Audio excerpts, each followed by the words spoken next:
Hi everyone, good evening. Thank you for staying, whoever is here, for the very, very last session of the day and and India Energy Week. We have a very interesting session coming here, which is breaking energy's gender barriers, addressing workforce disparities for women and underrepresentation in leadership roles.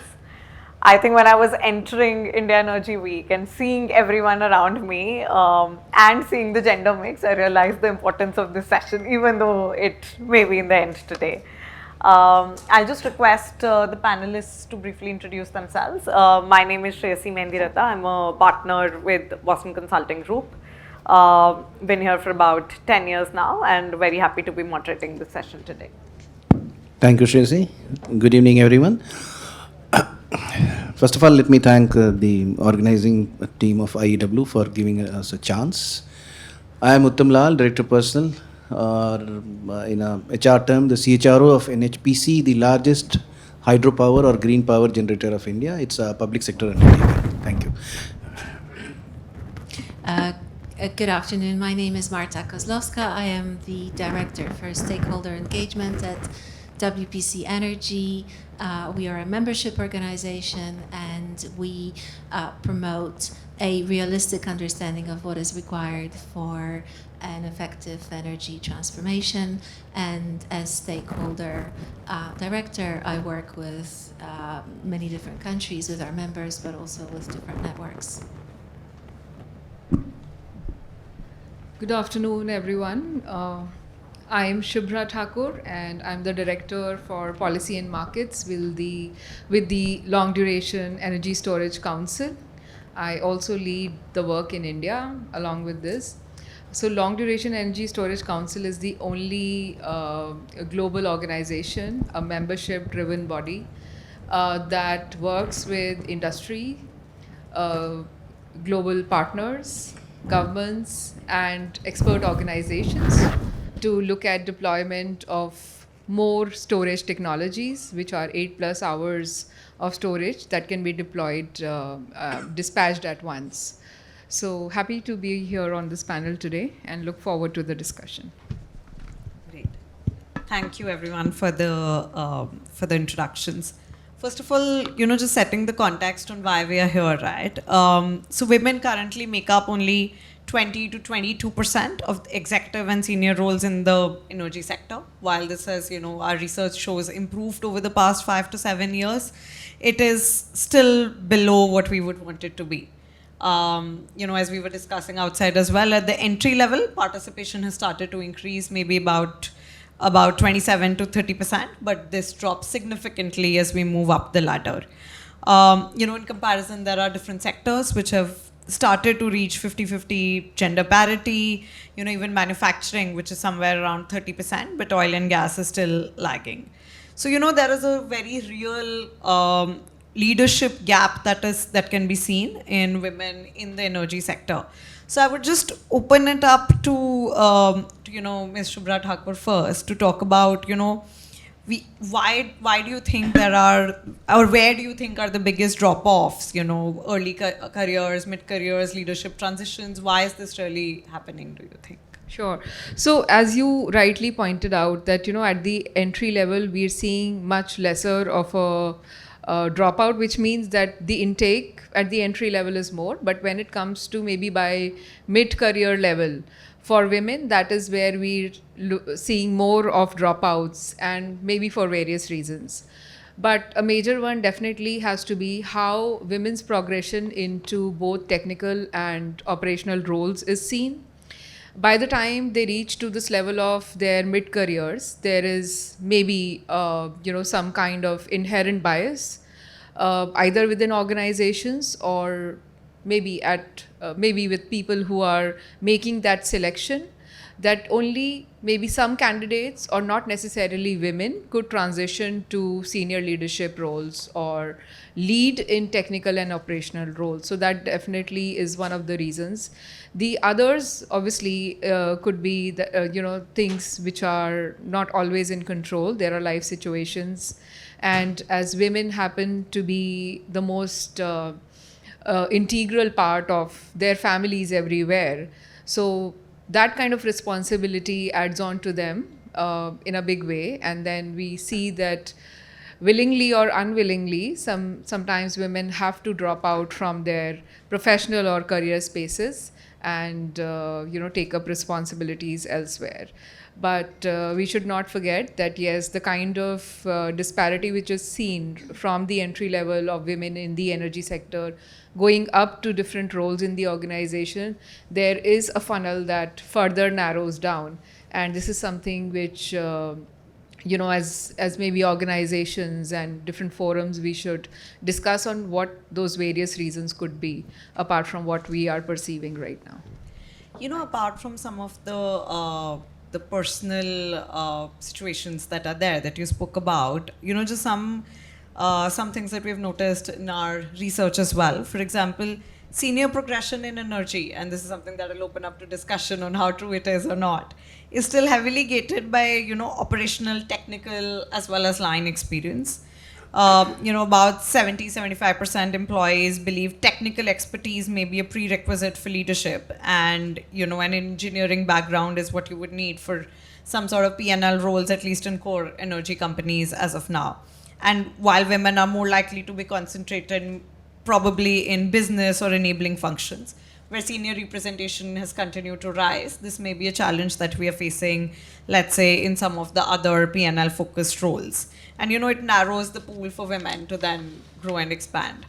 And hence, even within energy companies, this varies widely. We've seen this improve in power and utilities, for example, and renewables, where the percentage of such very heavily technical roles is lesser, but at least in oil and gas, that continues to be a challenge. Marta, what do you think are the structural barriers that prevent women from entering and advancing further? Thank you, Tracy. I think just to start off with, I think increasing participation of women in the industry and how to go about that is a really key issue for the sector. And that is not just a question of parity, of equity, but actually makes good business sense. And I think that needs to be really promoted, because, as we know, diverse teams make better business decisions, not least because there is the diversity of thought within these teams. So within WPC Energy, we work with the industry, with government, with academia, again, with representations from our 60-member countries. And we often talk to our committees. We also conduct various surveys.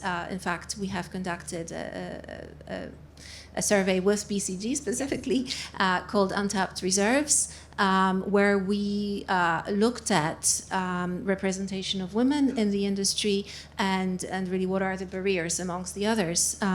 So three things that really, well, there were many things that came out, but three things I wanted to mention. One is bias, unfortunately. Often not equal pay for the same roles, and also workplace policies that unfortunately are not favorable towards women. I also wanted to mention something else, which is perception. And I think it is a big barrier for women to enter. Not in every country, because in some countries we know that the energy industry is considered as an economic enabler, and some countries will say that it helps the society progress, and this is really recognized. But there are other places where the industry is not seen as very attractive.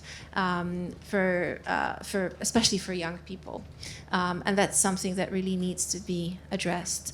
So I think the industry needs to communicate a little bit better to address that. You talked about policies per se. Could you give some examples of what sort of policies are there that don't make it favorable for women? Sure, of course. Well, I have to say, again, looking at that BCG study that we did, as we call it BCG study, but effectively it was with BCG.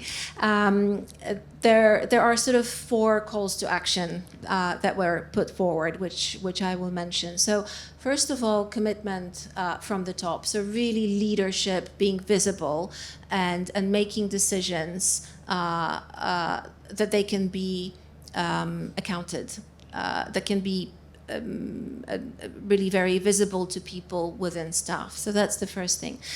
Secondly, looking at operating models and strategy. So, for example, having programs around mentorship, having unconscious training for unconscious bias, looking at pay policies. And then, importantly, sharing best practice between companies. And I think I would add to this also, again, looking at how the industry is perceived. I think demonstrating to staff on how their roles can actually benefit the energy industry and how their roles can benefit the society as a whole. Thank you. Ms. Uttam, coming to you, and I understand, your organization, NHPC, it is present in quite tough locations, interior locations, right? And, there also, that could also be a challenge, hindrance for women wanting to join, or at least there is a perception that is a hindrance. What are the challenges or barriers that you have seen in your organization, in terms of women progressing towards leadership? If you say initially, definitely there was a very less intake of women because of all these perception that we are mostly at the border areas, we are facing the inclement weather, we are facing the glacial lake outburst flood. And that is one of the reasons that still we have around 10% of the women who are coming to the top. But now, as you're talking about the technical areas, so we don't have any differentiation of women or men as far the technical specification is concerned. The executive director hydromechanical is a woman, the law head of the company is a woman, the medical head of the company is a woman. And we have done many things to remove this perception, but still a young girl, if she wants to join, so we have to convince his parents. Because Indian is a traditional family system and we believe in that system. Because they think, how my daughter will go to such a place where even the boys hesitate to go, how my daughter will proceed. So we have made many arrangements exclusively for women, for working women, for the newcomers. So we provide as much facilities so that once they join over there, they are comfortable. And nowadays in softer roles, there is a dearth of engineers in core like mechanical, civil and electrical, which is very much required to hydropower. Mostly the boys and girls are moving towards AI and ML. And that is creating a complete dearth of power, and mostly the girls. Generally the girls, they get, as I always used to say, they get higher numbers. So they all take the AI and ML. And we, the infrastructure sector, now we are just facing this problem across, that we don't get and if we won't get, we need these core engineering disciplines with us. That is one of the reasons. The second is, once a person joins, once a boy, a lady joins in our organization, many times if there is anything in the news, there are many things in the news, in the TV, the temperature is this, that. From her home, she is come back. So these are the things. Our traditional system is a little bit of still that creates a problem for us. But yes, we are now approaching the parents, informing them. We have made a system ask the girls to ask your parents to visit and stay with you. Because the places where my boys and girls are placed, there we used to go for 7 or 8 days as a picnic.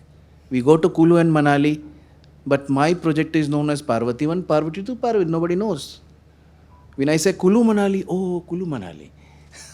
So these are the handicaps which we are coming up differently.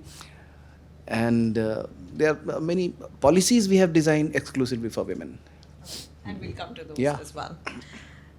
Just coming to, we discussed the challenges, and Marta already spoke about some of the things that organizations should do. They could be around redefining what is leadership readiness, removing some of the biases that are there of women moving towards leadership from some positions, ensuring equitable access to even critical experiences and making that possible for women despite the locations, or also supporting women through life transitions, something that Shubhra spoke about, in terms of whether it is childcare programs, so on and so forth. If you could talk about a few structured interventions that your respective organizations have taken that you think, are moving the needle or are helping, we can take those up. You want to start? So, the Elders Council, it is basically an organization that allows you to work remotely.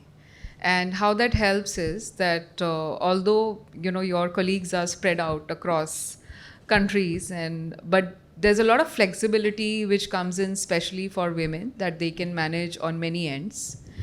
That said, there's also, a lot of emphasis on how women will be provided support in terms of how the entire team can support if they are finding some challenges or they're not able to maybe, let's say, follow on certain technical parameters of related to our work. Because of course, when we work with storage technologies, that requires an understanding in a big way on technical fronts as well.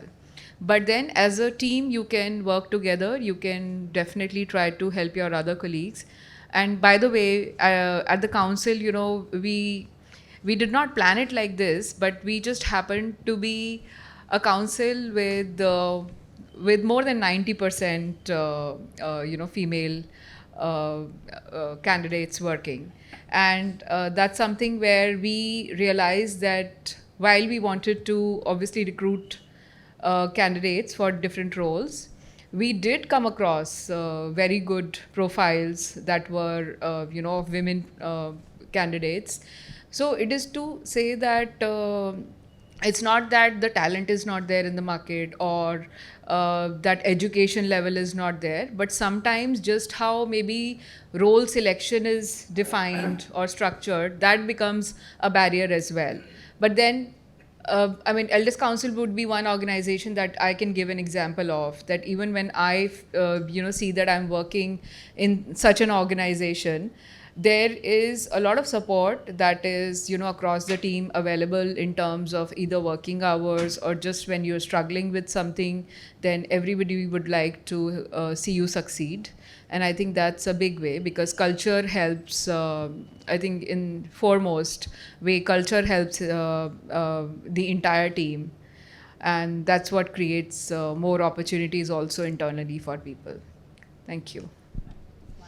I think for me, it's that flexibility, which certainly we do have at WPC Energy, and I think I would advocate that for many organizations. I think this is what keeps people in the job, because effectively everybody's got different circumstances, and there are these lifetime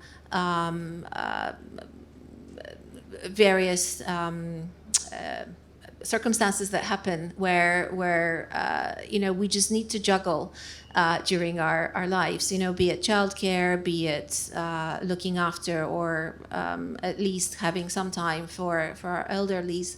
And in order to enjoy your job and to do a good job, you also need to have the trust. And I think that trust is really key, because when organizations don't have it, I think employees do feel that. And I think that trust can go a very long way. I wanted to mention also mentorship. And this is something that we do for our young professionals, and I think that it's an incredibly important feature. that really goes a long way, not just for the mentees, but also for mentors, because there is also that reverse mentorship, which can happen, bottom up as well. So these are things that are really truly important. Shreshi, as far as the CPSCs are concerned, there is no wage differentiation. There is no differentiation from men and women.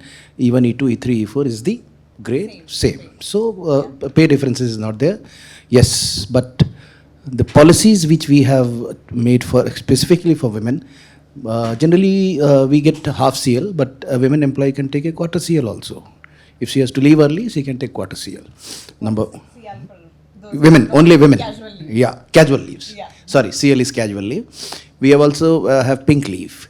Every month, one day. We don't want any medical. If they give application, they will get 1 day pink leave in addition to their leave. Then we have a matritva scheme, because women plays a multifaceted role in organization as well as family. If a young employee of mine, she goes under motherhood, till then she wants to work. We create a complete environment, a separate room with all cushion, cut fruit and whatever she wants, milk or curd milk, whatever she wants, that will be provided by company. And she can hang all toys, etc. So she can work up to which she wants to work. And then thereafter maternity is all these statutory leaves. So the matritva is also there. So you come, you enjoy the motherhood in your office also. So that is matritva. And that is a government rule, but yes, it is very sacrosanctly followed. That is childcare leave, paid childcare leave for 2 years. And that is not going to affect your promotion, progression, anything. Then we have introduced one bandhan. It's our own matrimonial portal. So young boys and girls, they want to marry, let them marry. Why they go outside? In-house dating app. Yeah, it's an in-house Quite dating app. interesting. But we used to call it bandhan. Then for young boys and girls, for all, once they join, we provide them a handsome amount, 25,000. You settle your thing. You don't depend upon company. You want whatever you want. Rest all I will provide, washing, etc. But you want to purchase something special, you purchase. So all these things we have created. And yes, that is help in the turnover or attrition. My attrition as if now is 1.56. And the present recruitment in HR, as I told you, the girls are 60% and the boys are 40%. That is the ratio. So that may change. This is the future sitting over here. So only 25% and rest 75% maybe of the future board. We hope so. That goes across functions and not only HR one day. No, I'm talking about board. Oh, right. Yes, why only functions and leadership, why not the board? Great. And I think a lot of this, as I'm reflecting, also hits back home, because we as BCG also have a lot of this in place to actually promote women, not only entering. Our issues, while earlier used to be much lower, are about 50-50 now in terms of men and women intake, and the retention for women is almost same as men. I think the couple of things out of all of the policies, the couple of things that definitely hit home in terms of what all of you spoke about, one is mentorship. So I think we have a segment of one, because the needs or challenges of each particular woman could be different in whatever life stage they are in, but solutions may have to be reached at segment of one, and that's what we call it, and that's something that works very well. So I think mentorship is definitely up there, is from my reflections. Shubhra, if we speak about if women are considering a career in energy, what is the best positioning that organizations could have for them, apart from some of these policies, while they are entering? So I think a lot has been discussed today about how women are not able to take leadership positions in technical and operational roles, because there definitely is that unseen or an inherent bias that comes in during the selection process, or even just considering whether it is maybe this particular candidate who could transition and take that responsibility. But I think energy is such a vast field, and within that there are areas which are not just limited to just technical or operational roles. There could be many other, because when you talk about people, planet, and of course profit, so it impacts on many accounts. And if we look at the entire gamut of sustainability, there's much more on the human facing end also. There are roles or upcoming roles. Now we have a lot into data analytics, or just how we can use technology better. So I see that it should not be just maybe looking at already defined roles, but looking at what the future needs are going to be, how the future of work is going to evolve, and then carve out roles where there should be equal opportunity for both men and women, but at least women should not be left out of that scheme of things, to be considered equitably in that whole process. So we see that today women are moving to many other segments, including just how information is collected, processed, a lot on the data analytics side, many roles related to, of course, stakeholder, external facing roles as well. And of course, these are great opportunities for women that could also be additionally considered apart from the already defined roles, or the departments which are made typically in companies. There could be, such roles as well. Yeah, very Yeah. interesting on how we, Yeah. start to attack the role architecture and True. definitions themselves. Because, a sustainable shift in leadership can only come if we start looking at the entry level itself, right? And industry, academia, governments, if you look at the entire ecosystem, they all will have a role to play over there. So Marta, what do you think, can be the role that some of the industry, academia, government can play in building a very strong pipeline that is available for energy companies? I think each one of these has a role, and individually, but they also have a collective role. So individually, certainly governments need to have policies that support in making girls interested in STEM subjects. And I know that some governments are very actively working on that.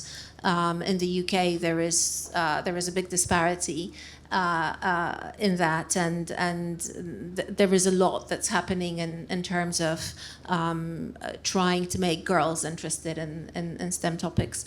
In terms of universities, I think they need to certainly talk about what are the career opportunities for women once they finish their degrees. And that can be done best, I think, by selecting young professionals who are early in their careers to actually be role models and to speak up about what they're doing, how the career has been progressing for them.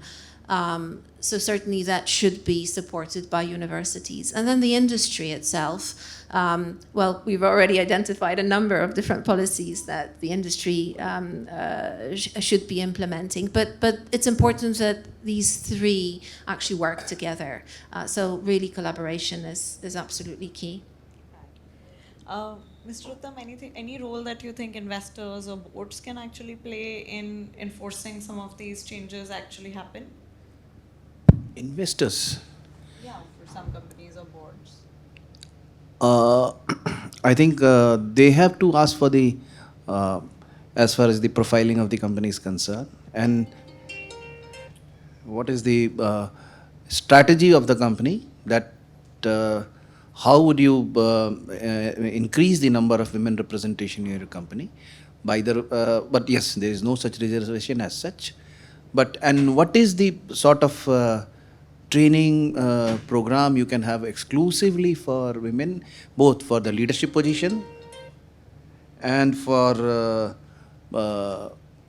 because generally in CPSEs everyone is joins as an induction level. Right. So we have to frame policies, separate policies for especially for training. Training, and there is a system, there is a body also in public sector which is called Women in Public Sector. It's exclusively governed by women. They hold all the functions. So all these things definitely will help, And if that can be a point, I don't know whether it is there in the ESG or not as of now as measurable point, that will definitely enforce a company to make a sustainable talent pool. Definitely there should not be any differentiation or discrimination. But yes, if someone is deserving, they should come forward. In fact, in my personal journey, I have worked under very good women bosses. And it was in typical Indian scenario, they always behave like elder sisters. So we enjoyed the. Thank you so much for all the inputs. I have one final question, which I will want all of you to answer, which is, what is the one thing that you personally do or will do after this conversation differently as a leader to help break gender barriers in your respective teams or organizations? We'll start again from So, I think personally, the one thing that I would like to do, and I think I've been doing that in quite many organizations that I've been at, and I'll also share that experience quickly with you on how it turned out to be. So I think because when I was maybe transitioning to different roles, and I found that little challenge or maybe a big challenge. I see that maybe other women who are working with me or are bound to work with me should not maybe go through that. So I always make it a point that maybe when a woman is working with me, to ask them, do you have any aspirational role or what do you want to transition to in your career journey, and how we can get there? Maybe because I did not get much of that opportunity. So I feel that definitely this is something which they should be asked, and they should be given an opportunity to move towards it and excel at it. I've had both sort of experiences in seeing women who don't want to get to the next level, and also who really want to get to the next level, frankly. And who want to get to the next level, then I take it maybe as an accountability thing for me, that I should maybe support that person.